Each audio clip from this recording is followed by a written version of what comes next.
तो इसमें गुरु संत भगत जो भी भगवान में स्थिति पा गए ऐसा कोई भी हो तो उसको भाव से नमस्कार करे तो वो तुम्हारे को वहाँ तक पहुँचाने में मदद करेंगे।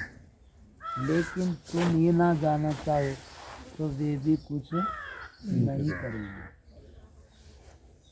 अब ये बात, अब चलो तुम्हें परमात्मा और महात्मा में तो किसी को जाना है नहीं क्योंकि तुम तो हो ही उसके अंश।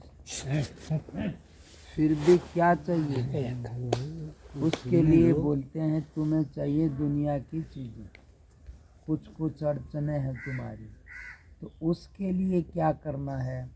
आकि भाव से अभी मैंने बोला आकि उस अंतर्यामी परमात्मा से अपनी गलती की क्षमा मांग के संत गुरु भक्तों को नमस्कार करें।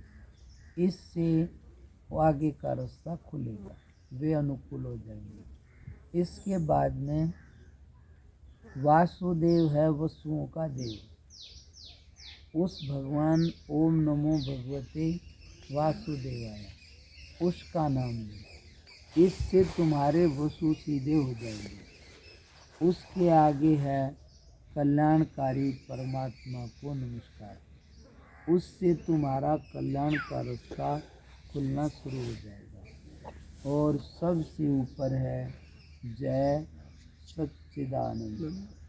सच्चिदानंद परमात्मा का शुद्ध स्वरूप है, तुम्हारा भी है, लेकिन तुम्हारा सच्चित तो है पर आनंद नहीं है। और दुनिया की दौड़ किसके लिए है? आनंद के लिए। मेरी बात समझ में आती है? अब वो आनंद क्यों नहीं है? वो हमारे ही पाप से, अज्ञान से, वासना से, कामना से, उसकी तरफ से ढक गया है। अभी सूरज था, अभी क्यों नहीं है? बादल आ गया, बीच में एक पर्दा परत आ गई, समझ गए? ऐसे ही है हमारा गाढ़ नींद में चले जाएं तो आनंद होता है, लेकिन जागने पर कहाँ चला गया? बीच में परत आ गई हमारे ही पाप की। अब ये इससे कर्म से जो भगवान ने बताया है साधना कर्म, उससे पाप की परत हटती है और जैसे ही हटती जाएगी अपने आप में आनंद प्रकट होता चला जाएगा। समझाया? लेकिन तुम्हारे को आनंद से काम हो या ना हो, फिर भी संसार की चीज़ें भी चाहिए। तो दूसरा नंबर है ओम नमो भगवते वसु। कितने हैं तुम्हें मालूम नहीं होगा, 8 वसु होते हैं। 8वां है भगवान कृष्ण, जैसे अभी बोलते हैं ना नंद के आनंद भरे, पुत्र नहीं हुआ आनंद, नंद के आनंद भये जय कन्हैया लाल, ऐसा बोलते हैं। आनंद के लिए सारी दुनिया की दौड़ है, इसलिए वो आत्मा है।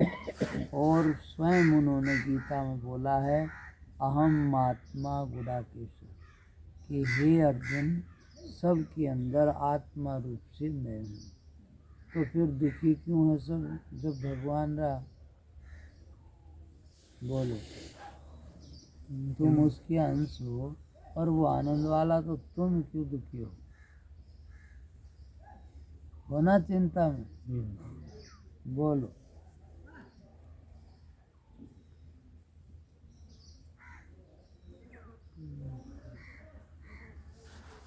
अब इसमें क्या है कि अभी बताया कि वो कौन सा है, जैसे शुद्ध स्वरूप है उसमें गड़बड़ नहीं है। गाढ़ नींद में चले जाओ तो तुम्हें चिंता डर भय रहता है? नहीं रहता ना। उसमें चले गए, शुद्ध स्वरूप है वो भगवान है। लेकिन जब व्यवहार में आते हो तो चिंता दर्द भय सारे शुरू हो जाते हैं ना। तो वो क्यों? क्योंकि ये मिलावट वाला है, तो झगड़ा है मिलावट में, शुद्ध में नहीं। शुद्ध स्वरूप में यदि झंझट हो तो कभी भी हटेगा नहीं। इसलिए शुद्ध स्वरूप आत्मा ही भगवान है। लेकिन अभी तुम मिलावट वाले में जीते हो, व्यवहार वाले में जीते हो। तो इसमें जो व्यवहार